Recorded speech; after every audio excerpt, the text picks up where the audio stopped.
Russos brand family. We are family.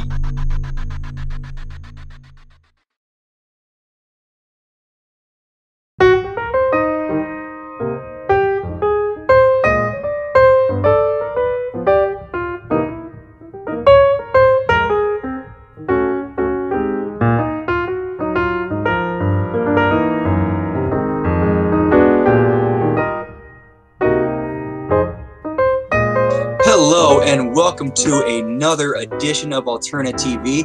I am your host, Brandon Stransky. This is a very, very special edition we have today. Very honored and humbled by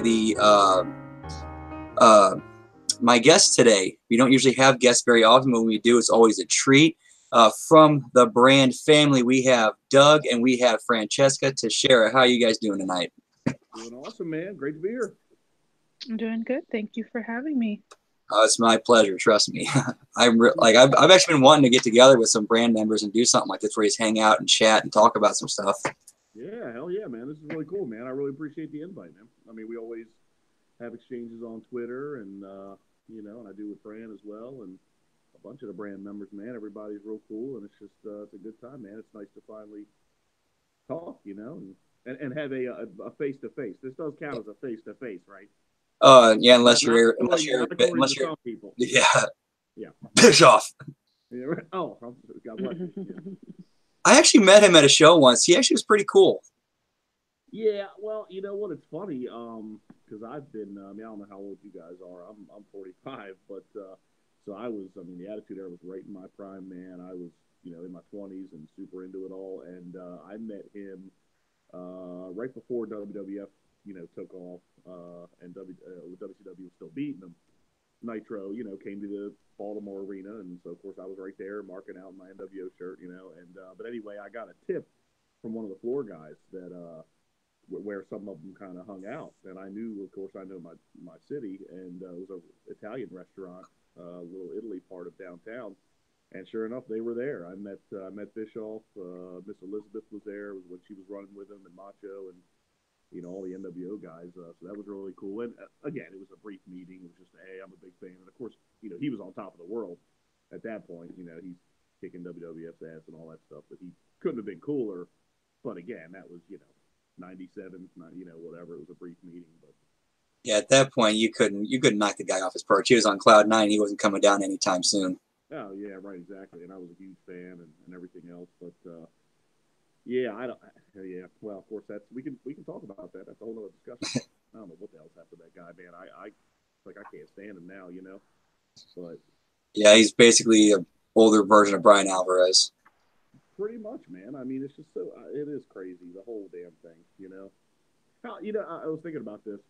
How and of course I know it's not, and I don't have any suspicions that it is, but how crazy and kind of awesome in a way would it be if the entire thing was a work? Like I used to think that about like Vince and Cornette. Like, would that not be the great? That would be the greatest angle of all time and the longest running angle of all time. The most dedication to an angle. Yeah, the most sold angle of all time. Yeah, for sure. I mean, man, like you're actually getting real court orders in an angle. That takes dedication. Well, obviously, yeah. Once that happened, I mean, like I said, believe me, I never believed for a second that it was. But I'm just saying, you just think of these things like, man, how wild would it be if it was? But yeah, obviously, once that happened with him and Cornette, that removed all doubt of that. But no, I believe Montreal's a work before that. Thing. Yeah, well, that's debatable too, But I don't know. What do you think, Franny? Well, I don't really follow. I mean, some of the brand or some of the drama with Vince, I think he has, suffice to say he has drama kind of in every direction. Yeah. I do want to mention, I've been arguing.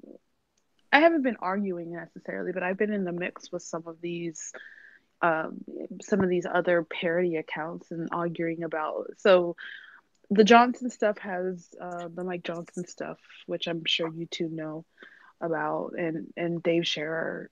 Like that's pretty much coming to a head now. Like it's kind of grew I made a comment about it, and basically said that, you know, and I was saying it, I don't really know his views or whatnot, but, I said something along the lines like, oh, well, I guess, he supports the wall being built. And then he went into this whole tirade about, well, surprisingly, you might not know this, but I voted for Clinton, I voted for Obama, and I voted for Hillary Clinton, and Now, yada who's this? yada Who's this yada now, yada Fran? yada. Mike Johnson. Mike John. Okay, got you. Okay, sorry. Yeah, So Miss if to Underground give the Japanese Chief. Yeah. yeah, so if you haven't, I think it was on CTM, the clip of Johnson and Cher making fun of Conan, Mm-hmm. and doing the parody, or so-called parody of his voice and how he was in WCW, and just kind of how like so basically people were calling him out. Um, to make a long story short, I had made a comment about it as well, and it just basically kind of escalated from there. So Johnson just talked a little bit about, well, how can I be racist, and how can I do this, and how can I be that, and blah blah blah blah blah. Conan actually commented on it finally, open to the show to talk about it. Um, but yeah, it's just kind of been that back and forth. But just where it all ties into what you two are saying is just like, this has nothing to do with Russo, which I think is funny because Yeah. Bischoff's fans, Johnson's fans, Scherer's fans, they want to, even Johnson and Scherer themselves immediately tie anything with this to Russo. And I'm like, this doesn't even have anything to do with Russo. This is actually has something to do with what you guys said, Of you course, that's know. exactly right. He was just the And messenger. That's exactly right. right, exactly. Of Like course, they got called out. They like got, don't deflect on what you guys said, Of but course. if you put Vince in that situation, if that was him that said that, he would be crucified. You Oh my feel God, me? of course. Truth, the So consequences be like, gone. yeah, exactly, things like that. So Of course. I think, it's in the works of being settled out, but I just thought it was interesting. Like, Johnson went on this whole tirade and defending, like, well, I'm the least bit racist because I do this and I do that and Oh blah blah yeah. blah blah blah blah. Yeah. Well, how does it feel, Mike? And I'm like, bro, if you're supposedly like supporting DACA and immigration and whatnot, like, like, it's just disappointing because, the whole reason that Conan did that character, the underlying reason is like he was giving homage to Mexico, like his home country, you know? So there's a lot of deep meaning behind that. And we're also just in very hostile times in our country, and we have to be mindful of what you say. And like, I just don't feel like Johnson and Sherry are thinking about that, especially if this is how they feel and support things of that sort. So that was just kind of my reasoning for why I said something. But I was just saying it Yeah. all in the sense of like people tying it to Russo, because it had nothing. I mean, it has nothing to Well, they do with got it. them. It just got exposure. That's basically all that Well, they happened. got it. You know Yeah, what they I'm got it. saying? They got to deflect. Mhm. I Mhm. mean, that's all that is. They got exposed. They got called out, and they got to You got to deflect. put it on someone else, right? And the Of worst course. thing you can do is try to backpedal and deflect. If you own it and say, yeah, I effed up, my bad, That's exactly that right. starts the process of fixing it. Yeah. Yeah. Exactly. Exactly right. That's all they had to do. You know what I mean? But no, actually, that's interesting, Fran. I didn't see that. I mean, I assume you're talking about like Twitter. You got to do a Twitter exchange, or like I didn't see any of your So info on it. the parody accounts, Right. the Kevin Bixen Staten, the Whole Food, those accounts, the PMA Right. Right. accounts, they like to call out certain things. I Yeah. I know it's a running joke. Some of the stuff they say actually makes some sense. Right. So I just kind of like got on that bandwagon too. Gotcha. But I didn't expect, because they don't really comment, especially those parody accounts. I wouldn't expect them to comment back on those things. But no, I mean, So Johnson. Johnson jumped into the conversation as well? Oh yeah, oh yeah. I'll send you I'm guys. surprised I missed that. Yeah, I didn't see that. I'll send you guys the. I mean, it's, oh my gosh, it's been for the last like day and a half.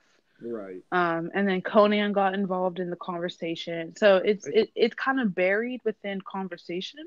Mm-hmm. But yeah, I'll send you guys the link of like But the so I'm assuming conversation. Johnson and Shear, they no apologies whatsoever. It was all deflection. Have Oh anybody no, no, acknowledged? no. No, Johnson was like,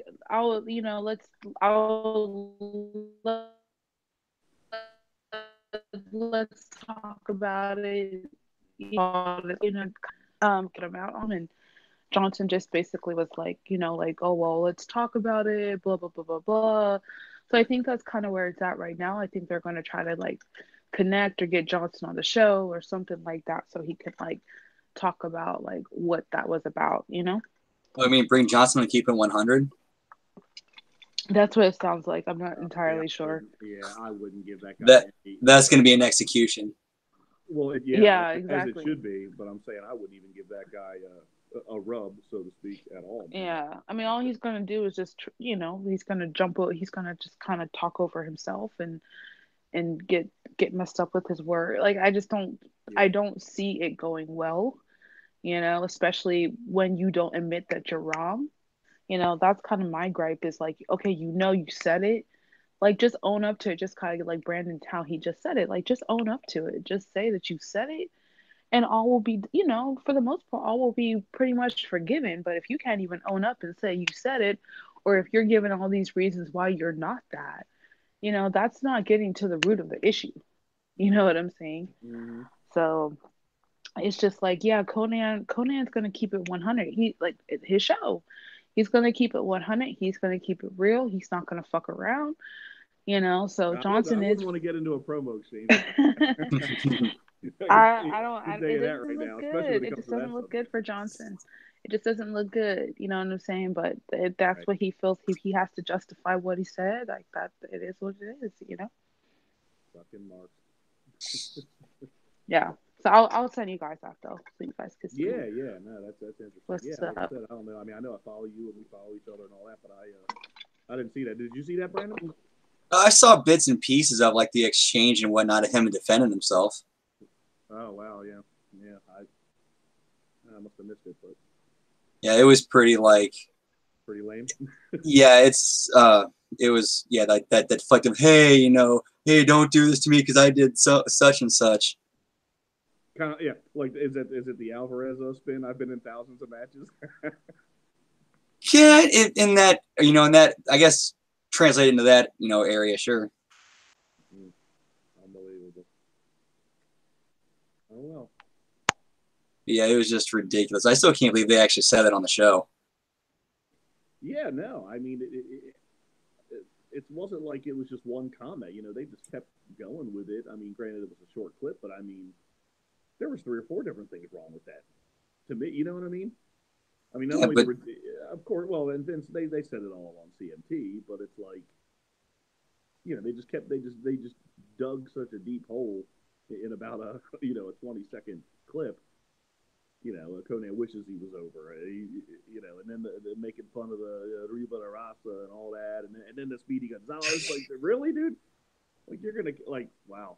Yeah, that was my gripe with it. You know what I'm saying? Of Like, course, it's you say ridiculous. that you're supposedly pro this, pro that, blah blah blah blah blah. Like, I'm sorry. Like, that's very disappointing. Like, if I gave the actual Latinos her that, and they would be saying, "Oh yeah, I'm pro Latinx and all this other," like they would laugh in his face. Like, oh, if you were supportive of us, why would you be saying that stuff? It's just, yeah, and you can debate all you want about that, all that kind of stuff, but to me, Brandon would probably agree with me. I'm assuming, but it's just the massive double standard of it all. You know what I mean? Just Oh and of yeah. course, just absolutely. and of course, just like Vince said, I mean, if he said that, good lord, that's it. We'd never hear from him again. He'd be crucified. Yeah, one big thing Yeah. I'm sorry. Yeah, no, go ahead. No, no, no. I mean, I hate going back to references like stuff that I watched growing up and whatnot, but one big thing I always learned in South Park that still stays with me is that that I learned from that show is basically like, if you don't apply your standards across the board equally for everybody, that's where bigotry starts. Sure, right, of course, Mm-hmm. yeah. I mean, I don't know. It sucks, all of it, really. is the bottom line. If you start giving, certain groups cuts and breaks, that's when it's like, no. Now you got to be same for everybody. Otherwise, that's when you're going the wrong direction. Equal opportunity offender. But yeah, no, I mean, it's like I said, that's to me personally, it is, it's just the double standard and the hypocrisy of it all. Exactly. Yeah, that's what gets me about so much stuff. The main issue, they're going to be so high and mighty and on their high horse, and it's just so typical. And as we all know, if Vince or anybody, whoever, would have said anything like that, they'd be the first ones, to be on their megaphones and, call on the sponsors, the Ryan Sattins, the whole nine. So, oh well. Way she goes. Yeah, sucks to be them. Yeah, their time's coming though. I hope so, man. I mean, I really do. Because I think what the shows are doing now, like castrating the marks and truth with consequences, is it's finally starting to embolden people to confront and get on these people about this. Yeah, damn right. Well, yeah, exactly. Of course, I agree with that. And it's like Vince and so called like the other side. You know what I mean? Right, because Vince finally has a voice and a platform. You know what I mean? Yep, and a mainstream platform. And a big one. Yeah. Can I just interject about that? Like, there's something and maybe you guys could tell me a little bit about this and just maybe how, the brand culture, just the culture. Maybe has to do a little bit with the social media culture, but so Vince is coming on Truth with Consequences, and he's talking about these things in his point of view and his side of the story. Mm-hmm. What I know on Twitter he's kind of been saying something, he's been saying, well, if these guys are commenting back, if these dirt sheet guys are commenting back on it, don't feed into it, and Kuhn has kind of said that too, like, don't start shit with people. But I've just noticed that, some of that has been brought up to these guys. I know with Bischoff and a lot of the other controversies that have come up, as a result of this show, people, and I don't want to say just the brand, there's been people in general that have, kind of taken it upon themselves to kind of be like, that kind of like that army and that force to like confront these guys. And I don't know if that's giving a good message, because I know that Vince is kind of saying he doesn't want people to be confronting these guys. Mm-hmm. So is there a reason why some of these people decide to go and confront these guys about the truth or about some of the things that are said? Because I just feel like it's counterproductive, you know what I'm saying? Because you're bringing up stuff that happened 8-10 years ago. The two are not in the company anymore. There's no kind of, there's bad blood, but the bad blood is kind of different now. You know what I'm saying? So I'm just curious why there's a constant need to like bury these guys that, if Vince says something, well, what's up with this? Or why did you say this? Or blah, blah, blah, blah, blah. Like, why do we feel the need, or why is there a need to confront some of these, these? I mean, I can only speak for myself. I do it. No, yeah, that's fine. Yeah, I do it minimally, and I pick my battles. In other words, I see, and I'm sure, of course, you guys too, a lot of, and I'm not going to say they're all brand members, but probably most of them are. I recognize the names, and we follow each other on Twitter. They do that a lot more than I do, unless I have a solid, like, kind of slam dunk, point or whatever, or response to make. That's the only time I do it. Just because it's like I just can't help myself. You know what I mean? Like, I just can't help it. Like, I see something so, asinine or whatever, and if I can come up with a good point that I know they probably can't come back to, or whatever, I'll do it. But as far as them, I don't know. Yeah, I do see a lot of, and that's the thing. It gets into, well, is it trolling? Is it, you know what I mean? Whatever. And I see a lot of comments like that and tweets and things that I'm kind of like, all right, so it's maybe a little much or whatever, or not necessary, but I don't know. I guess it's just, to me, in my opinion, it's just it's tough for me to let false narratives, people get away with false narratives. You know what I mean? Hmm. And especially when it comes, and I am. I mean, you can call us marks for Vince or whatever, but I'm just, all I know is, like I said, I'm 45 years old. I've been following this, you know, since it happened and when it was happening live, and I've been a huge wrestling fan since the '80s. And you know, I'm not going to say I blindly believe Vince 100% of the time, but I'm telling you, it's pretty damn close. I mean, and it's not blind. I mean, it's Hmm. he stayed consistent with everything he has said from the beginning, and of course, you know, the inconsistency of the opposition is pointed out time and time again. You know what I mean? And I was following it back then, so I know what happened. I mean, yeah, of course I wasn't there. I wasn't. I didn't work for the company, but I'm just saying, it's ironic. Real quick, I don't want to, Brandon. I'll let you answer too, but it's funny. This is a fun little fact, and it's ironic. The first time I found out who Vince was, it was because of Dave Scherer. because back in the late '90s, he ran onewrestling.com, the number one wrestling.com, and that was like the only, not the only one, but like the major dirt sheet or whatever back then. And I was reading it back then. I mean, you got to remember, this is like AOL days. The internet's just becoming popular. Wasn't Joey Styles running that too? This is even before him. Wow. Okay. Yeah, but Shearer was the main guy, and anyway, but he broke that story that Vince and Ed were leaving for WCW. Interesting. When I first found out about that and read about it and knew that he was, just knew exactly what he was. I knew him from Big Venom, the magazines and all that. But anyway, so it's kind of ironic. So yeah, I definitely think a lot of that is definitely social media culture. That's definitely plays a part in it. I think there's some people that they do have they feel they have a strong loyalty to kind of defend, to kind of go beyond defense and actually go into be the aggressor, which I personally disagree with. But if, say there's somebody like, a Bischoff or a Cornette or somebody like that telling a blatant lie, and calling that out, I don't really see an issue with that and trying to set the record straight. The only exception I have with that is Meltzer, because no matter what you tell him, he's going to stick to his story and dig his heels and continue digging further. He's full blown. I'm convinced. I mean, in all seriousness, I mean, that guy's deranged. I mean, seriously, he has some kind of mental problem. I mean, and you guys see it. I mean, it's not just it's beyond. We make fun of him and all that, and on CMT and all, or CTM, but God, his responses to some of these tweets it's just like, it's insanity, man. The guy's just, he's crazy. It's like Jeff has said before, it's like he never grew up. Yeah, I mean, it's like, man, he's deranged, man. He's not too far from me. Are we talking about Meltzer?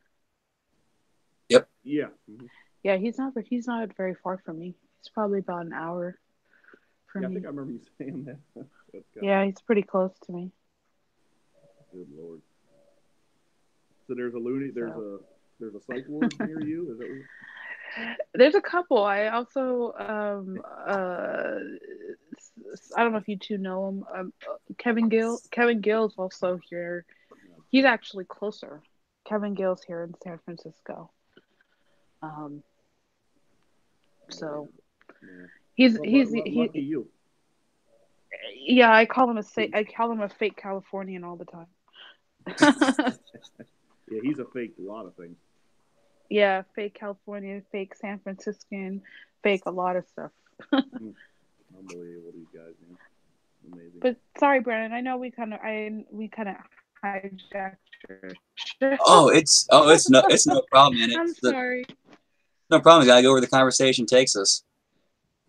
Yeah, that's fine. But yeah, I was just gonna say too, real quick about that.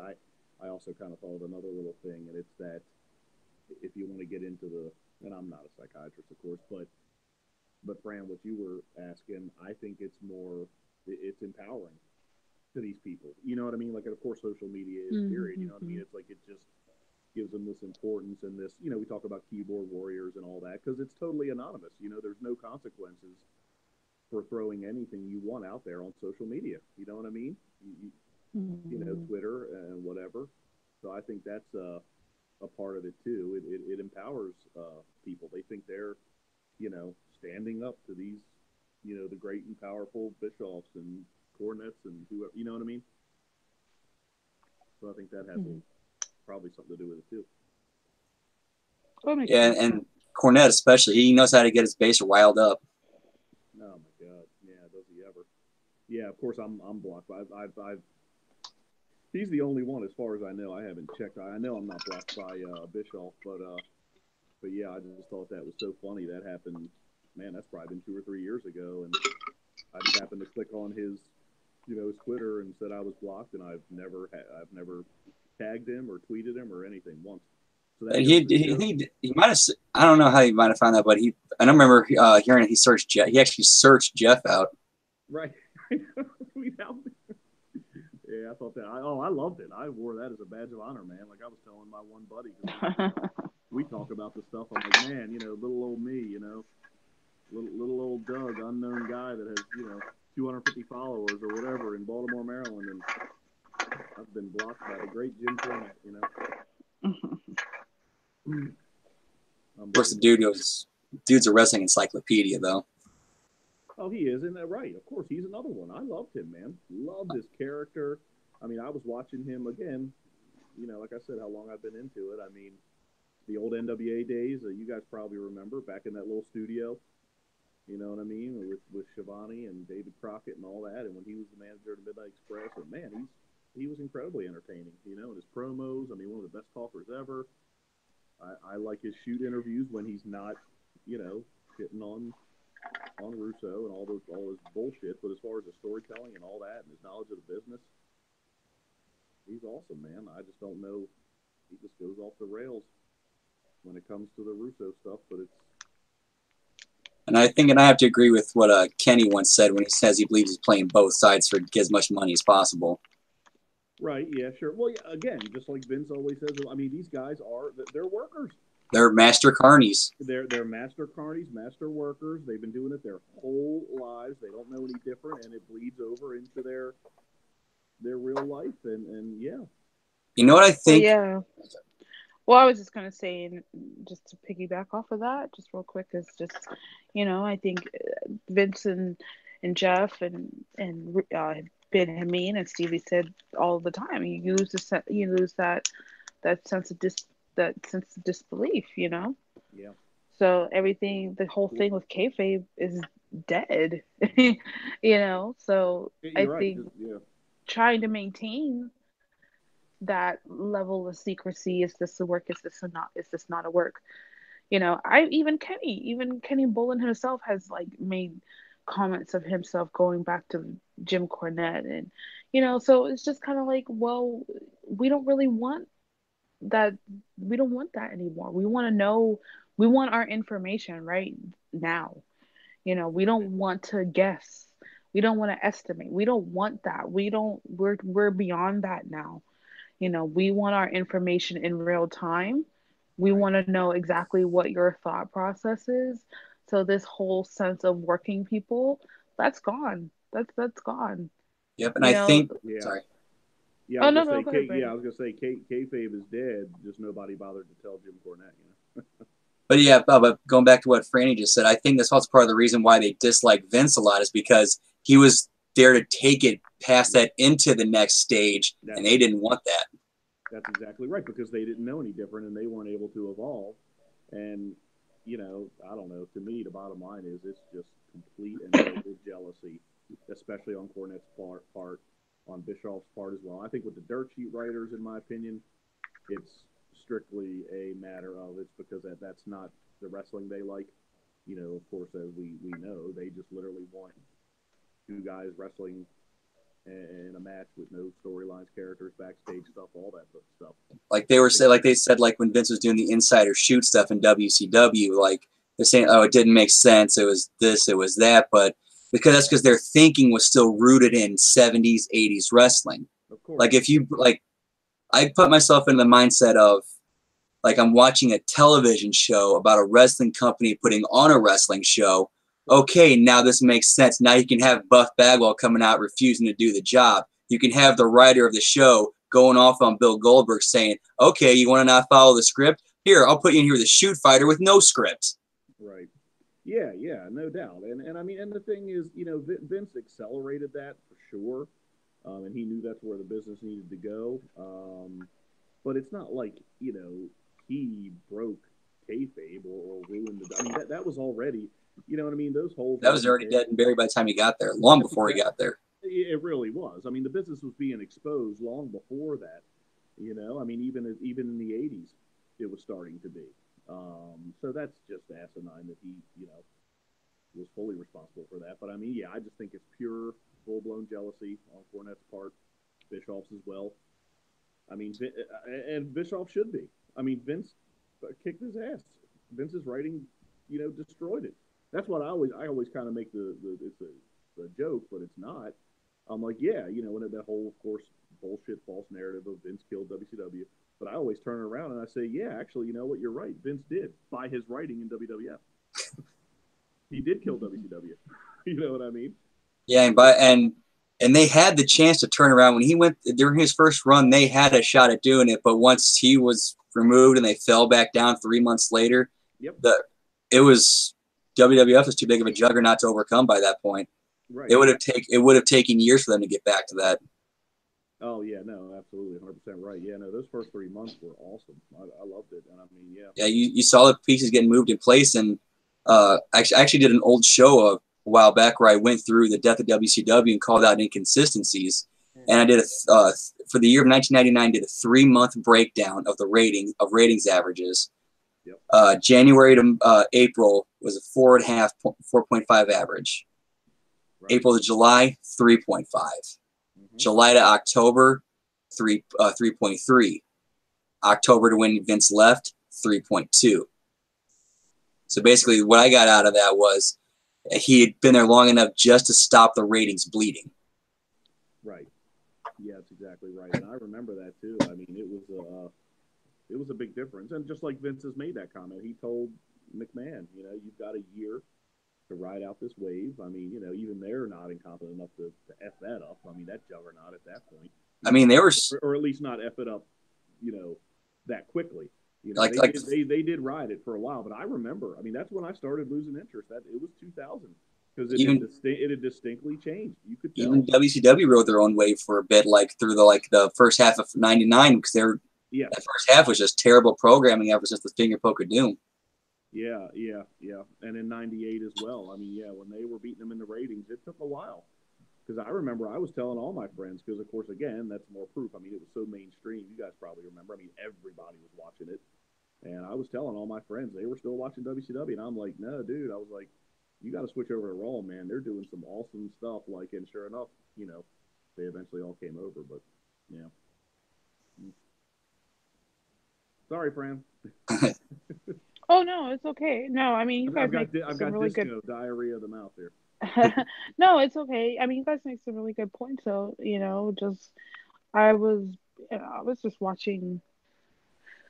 I mean, I have the network, but I don't watch any of the current. Really, there's a couple of things I want to say about it. First of all, I think I mean, where I came on, I'm only 31, so when I came on right at the Attitude Era.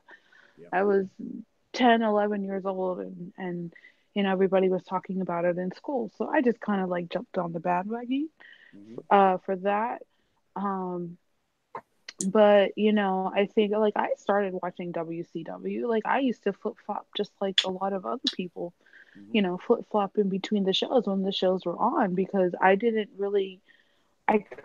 choose. You know what I'm saying? I really liked the WWF people because I thought they were more popular, but in terms of the programming, I also liked WCW. So for a long time, I did switch between the two. I didn't really have a preference. And I was there. I saw the whole episode when, McMahon came out, Shane McMahon came out on for WCW. I saw all of that. So I was fully aware of that stuff. But I just find it really crazy now. I was just watching, I was just kind of I was up the other day and I couldn't sleep. So I was just watching the kickoff show for Survivor Series. And I'm just like, what kind of trash is this? Like, this is such complete trash. What kind of lives are Like, these? no, I'm just like, oh my gosh, and thinking, and I mentioned it to, a few times to Vince, like, this is the 20th year that, the whole the swerve that changed wrestling, with The Rock and the McMahons and the start of that. And now we go 20 years forward and like we have matches that no one gives two fucks about, Oh my God. And I'm just like, what the hell has happened to where you see that dramatic? I mean, obviously, I think we all know I think we all know the reasons, but like just to see it visually, just to see that dramatic fall to what it was 20 years ago versus what it is now and the garbage. I didn't even watch the main show. I was just like, even this kickoff show is pure garbage. Like Yeah. they had the panel of of Coach, the King, Beth Phoenix, David Otunga. I'm like, what? This is not like this is not a big game. Like No, you have expert panel. Like this is stupid to it's me. yeah. It's This is literally. absolutely stupid. Like this makes no complete sense. Fake fights backstage with the girls. Like I'm just like, Oh, you got to be it's kidding me. unwatchable. Yeah. I honestly believe And with it's how oh sorry. oh no, go ahead, Brandon. I was gonna say how I with how far like the WWE has fallen, I honestly see like in the next couple of years the Indies being legitimate competition to them, not just for viewers but for talent as well. Because the Young Bucks and Cody and those guys have proven and shown that you can make a living on the Indies and not have to sign the WWE contract. In fact, I know people who actually guys that I've worked with and wrestled with, they actually make a living on the Indies now. Yeah. And there's also Yeah. so many other avenues to make money in the wrestling business now too. As far, yeah, I guess it depends on your definition of competition. You know what I mean? But I hear what you're saying. As far as the wrestlers go, which and thank God there's that. And that's why of course WWF was forced to go in the direction they went in with Vince with Russo. They didn't have a choice. I mean, they were fighting for their life. You know, It was literally like, what do we have to lose? that's exactly right. But yeah, I know it's so god awful. It's so unwatchable. I don't know. I was going to ask you guys. I was thinking about this too. Can you think of literally any other entertainment genre that has gone so polar opposite in 20 years? And Oh man, I mean, think in other words, was so incredibly awesome and is so incredibly horrible now. I certainly can't think of You one. know what? What comes to mind with me? There's a couple things that come to mind. One, and maybe this is because I live on the West Coast now. I could be because of the cultural aspect of it. But NASCAR, because I grew up on the East Coast, so like when I was growing up, like NASCAR was huge, Yeah, huge, huge, huge, and now it's kind of like, yeah. Because I don't hear about it out here in yeah, you're California. right. Like it's like, but I feel like in terms of the popularity of it, Hmm. NASCAR was really popular in like the 90s and the 2000s. Yeah, And now it's just kind of like, well, it's there. yeah. I No, think It's you're there. right. As far as a strict popularity Yeah. point, yeah, no, you're 100% right about that, and I know exactly what you're talking about. Like who was it? Like Jeff Gordon. I think yeah, they also Yeah. lost a lot of their stars. Yeah, I was going to say, Yeah. but that's as far as, Yeah. and of course, that's a real sport. You know what I mean? But I was more talking about an entertainment. Oh, yeah, yeah, You yeah, know what I mean? yeah. But no, I mean No, you're I get right. it. You're right as far as popularity, but as far as a pure scripted, a fiction. I mean, entertainment genre. Man, I don't know of anything that's fallen as far. I can't think of anything. It's unreal, unreal. I mean, they're lower at this point now. Again, depending on how you want to measure it, but as far as they got the network, and yeah, they make more money than they've ever made. Blah blah blah. But I mean, as far as mainstream popularity, God, I didn't think they could ever get as low as they got, right before the Attitude Era in the mid '90s. But It's like they've certainly Nitro exceeded it. Thunder dying numbers. Oof, man, they've exceeded that. I mean, I literally don't know anybody that watches wrestling. Anybody. But that is the best it's ever been. That So what the hell do we know? That's exactly right. I forgot that. Yeah, we're the ones missing the boat. Yeah, we just don't get it. Yeah. Isn't that what the dirt sheets always used to jump the promoters for? Is like the promoters would always say, "Oh, we just don't get it. We're going to force it down your throat so you do get it." Right. How ironic. Yeah. Yeah. Do you remember? You guys remember? You probably do. And I always go back to this too. Like again, the ultimate irony. It's like what happened to that guy? Of course, Vince McMahon's little promo when he kind of officially introduced the Attitude Era. But you can YouTube it, and I don't know if you've seen it, Fran. But oh yeah. Oh, I'm sorry. I forgot. Yeah, no, I would say yeah, but man, that if you go back and watch that now, man, it's like what happened to that guy? You're right. It's like it just blows your mind. Just the things he said, like he describes it, perfectly. And it's like everything he said in that promo, 100% pertains to today's product. The cure for the common show. This? I'm sorry. Which promo was this? It was back in, I want to say 97. Yeah, like late 97. Yeah, it was late 97. It was just a blank, like a blank screen in the back. It was just a backstage segment. He was backstage. I think he was just in a room or whatever. But and Vince McMahon just basically. Oh, was this after the screw job?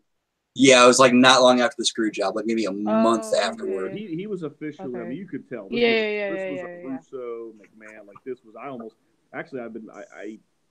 I've asked him, but maybe I'll try to ask him tonight on Skype if he wrote that promo. But he has said before. He said that was all Vince. He said that was all McMahon. Well, that makes it even more mind blowing, doesn't it? You know what I mean? But yeah, you just have to watch it, Fran. I mean, it'll blow your mind. He's just like, quite frankly, we don't think you should have your intelligence insulted anymore. Your intelligence insulted. That's exactly. Oh, I know what you're talking about. To the promo to like introduce the Attitude Era. Yes. Exactly. Oh yes. Yeah, like you said, Brandon. What was that last line? He said that the cure for the common show. Yep. I mean, God, it's great. Like, oh, what happened to that guy, man? Oh. Well, you know what? Just really quickly, like, I've just been seeing this, because I don't like watch the product, but I follow it enough to kind of somewhat know who's on the show and whatnot. But I'm just like, a lot of the stuff, and you guys could tell me differently, but a lot of the stuff that not Vince, but Shane is doing reminds me, it's very Vince-like of 20 years ago. Yeah. So I'm kind of seeing that metamorphosis happen of what Shane is trying to be what Vince was 20 years ago. Are you talking character? Sorry. I'm talking character-wise. Yeah, I can totally see that. Yep. Yeah, and I get, don't you kind of get the underlying impression that Shane does more? I mean, he certainly gets it and still gets it more than all the rest of them, for sure, as far as Vince, Steph, and Triple H.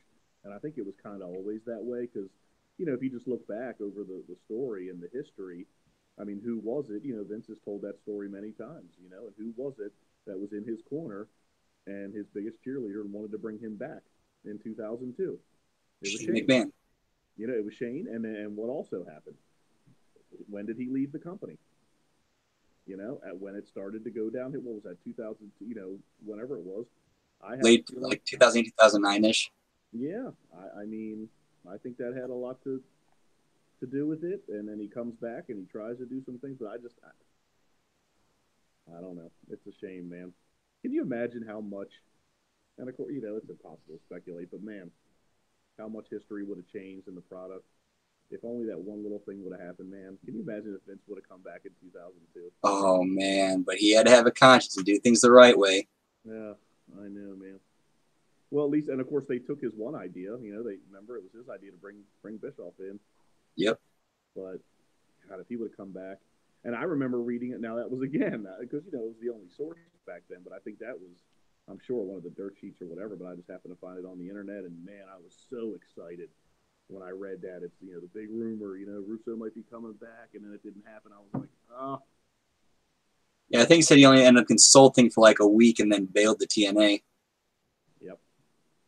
That's another thing I regret, man. Now, that's one thing I got to admit. I missed. I was so out of the loop that I didn't know he was the head writer for them. I wish I would have watched all that TV. I think they still might have that 30-day free trial on the Global Wrestling Network. Oh, yeah? Go watch like those old nitros are not old nitros. Those old TNA pay-per-views are pretty good. Yeah. Like stuff with AJ Styles and Jerry Lynn. Jerry Lynn made AJ Styles. Oh, I'm sure they were, man. If Vince had creative control, man, I know it was awesome. But man, oh well, maybe one day. One day. One day. Well, I'm glad we covered all the topics that we said we were going to, Brandon. Yeah, I was just gonna say it probably needs to be a part 2, part 3. Yeah. Well, no, it's still a fun conversation. I enjoyed it. We had a good time. No, it was awesome, man. It was great. I really appreciate you having me on, man. I mean, this was fun, man. It was great to talk to you too, Fran. Finally. Oh, I know. It's been a long time coming. Yeah, we definitely need to do this again. This was fun. Yeah, man. Hell yeah. Now, do you do this once a week, Brandon, or? I was. Now it's kind of like whenever I can find the time, or my equipment decides wants to work, or I have my voice available, or. Yeah, I got you. Yeah, everybody's schedules are tough, man. No doubt. All right, so it looks like that about does it for this episode of Alterna TV. I want to again thank my guests Doug and Francesca for being here. Yeah, thank you, man. Again, thanks for having me on. Awesome, man. Good time. Yeah, I'm looking forward to part 2 and 3. Part 2 and 3 coming up soon. Yep. As soon as we find a time to get together, we'll definitely get it done. Absolutely. It was riveting. It was downright riveting. Great. All right. We'll jump on Twitch, man. We should Skype into Vince. Yeah, let's go ahead and just hop in on Twitch then. All right, guys. Great talking. All right. All right, man. Adios. Thank you. See you guys later. See you guys. Alrighty. Bye.